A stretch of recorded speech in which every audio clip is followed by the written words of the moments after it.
always ask me, Big Daddy, where do you get all those strange ideas? And I tell them, well, I watch television a lot. One night I was watching Dr. Frankenstein, and I get this wild idea for a car called the Druid Princess. See that 1,000-pound car there? It's wild, ain't it? Huh? And look at that chrome-plated engine. And look at that little casket back there. You know what that's for? Hey! Move on over! That's Big Daddy True! I was only 14 when I built my first rod. I had a 4-barrel Holly and a chrome dual quad. I did what I could with the parts off the shelf, but soon I got so good that I could do it myself. Bad, bad Big Daddy. Bad, bad Big Daddy. Bad, bad Big Daddy.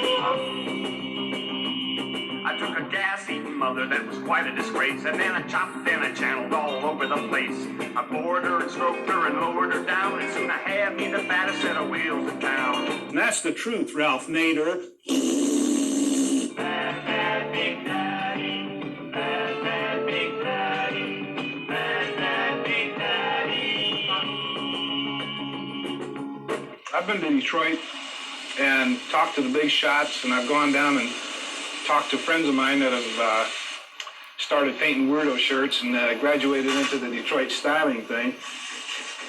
They all told me the same thing, man. Their martinis are being drunken in there, and the big shot designer comes in and stamps his foot a little bit and raises a little cane, and they all go home and have more martinis. You know, it's a sort of a big orgy time in Detroit. Big Daddy, Will, you're so bad when you're high on the hog, well, you're driving me mad. Big Daddy, Will, you're so weird with the stars in your eyes and the bugs in your beard. The guys that work in Detroit, they're kissies anyway. I mean, they really have nothing going for them. All they got going for them is how to conduct themselves like gentlemen at these board meetings, and that's not where it's at. They got to get in there and use the machine. When Big Daddy says that the designer in Detroit is not too involved, doesn't want to get his hands dirty, I don't believe that's true. I think we get our hands dirty kind of in a different way. He does it perhaps in his shop. We do it on our drawing board, and we do it in our clay modeling, right here on the scene, working constantly, revising, adding, taking into account federal requirements, taking into account ecology in general, taking into account corporate philosophy.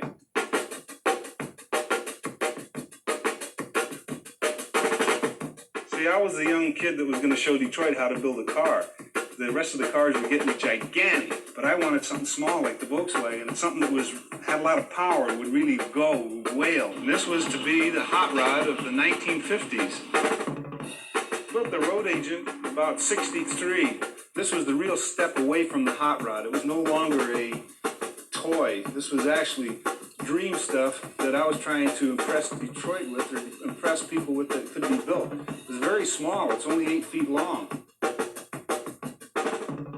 In 1965, I decided to build a car that would show the surfing trend that was going on in California. So Dirty Doug and myself started on this 1,000-pound 4-cylinder motored Surfite, and it was made to negotiate any kind of beach or terrain or anything.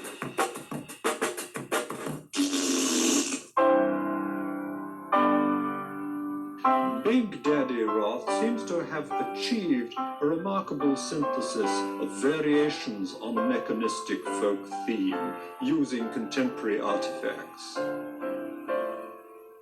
I don't think of myself as an artist. I think of myself as a hard worker.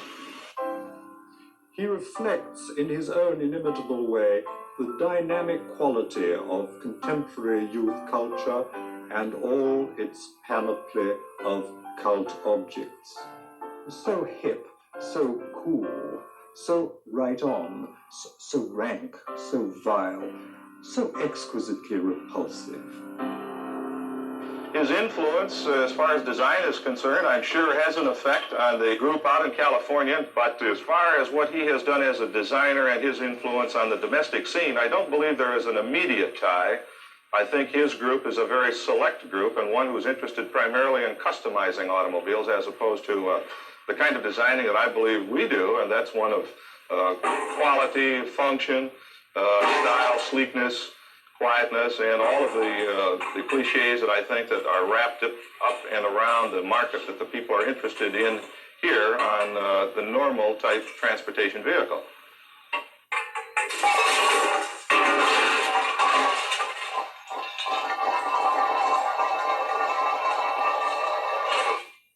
This is what I'm really into. A big, moving mother called a California Cruiser.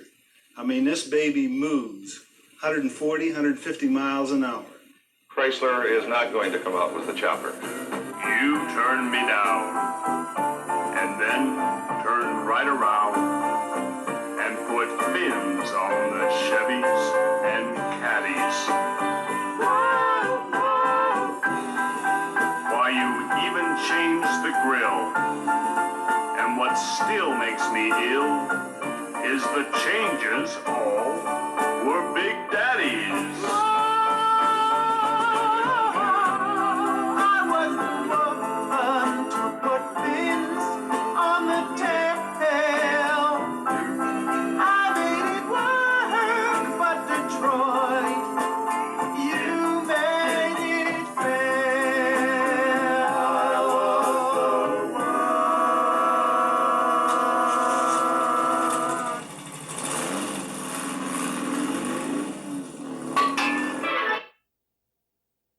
Something great from Mr. Clean. Stop struggling.